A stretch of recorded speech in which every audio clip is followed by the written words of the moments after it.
and the fawn would come running for the safety of the cottage and hide. And Todd would watch at the window as they rode by, hoping to see again the sweet, glowing face of the princess.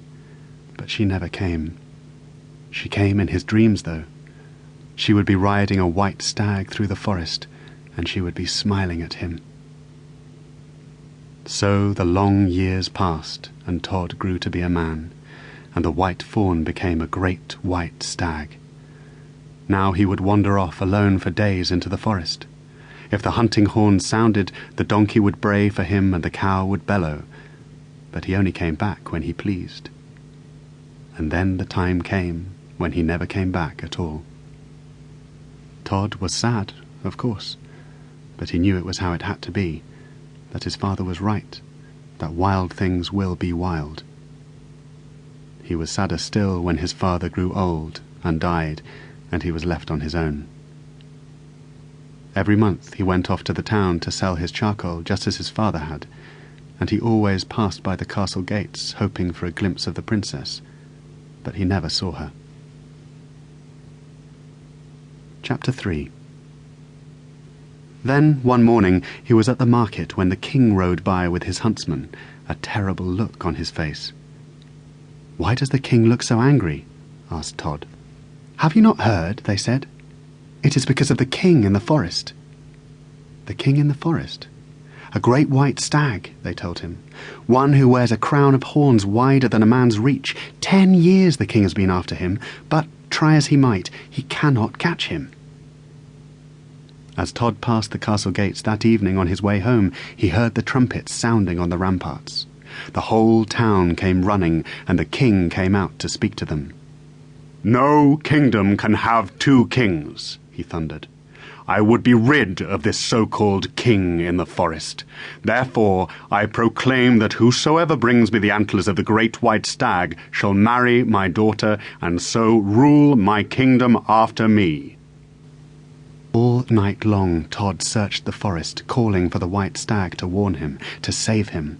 All night long the donkey brayed and the cow bellowed, but he did not come, and he did not come. Dawn came, and Todd heard the hunting horns sounding through the forest. He went home. There was nothing more he could do. All that day he sat on the steps of his cottage, his hands over his ears, so that he need not hear the terrible baying of the hounds.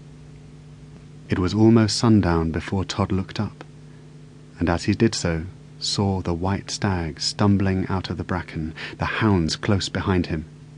He splashed wearily through the pond and struggled up towards the cottage. He tried to go in at the door, but his antlers were too wide. He turned to face the hounds, and there was Todd, swinging his axe around his head, keeping the hounds at bay. "The roof!" cried Todd. "Get on the roof! They cannot reach you there!" The white stag summoned up his last strength, and ran and leapt. With one bound he was on the roof. Then, from out of the trees all around came the huntsmen, each one drawing an arrow from his quiver and taking careful aim. "No!" cried Todd. "My house is mine. What is in my house is mine. What is on my house is mine. Call off your hounds and go home." And he spoke so strongly that no man amongst them dared argue. When they were gone, the white stag jumped down and came to him, and put his cold, wet nose against his ear, and rested his great head on his shoulder. "Dear friend," said Todd, "I have only to take your crown of horns, and I could then marry the princess of my dreams. But I cannot kill what I love.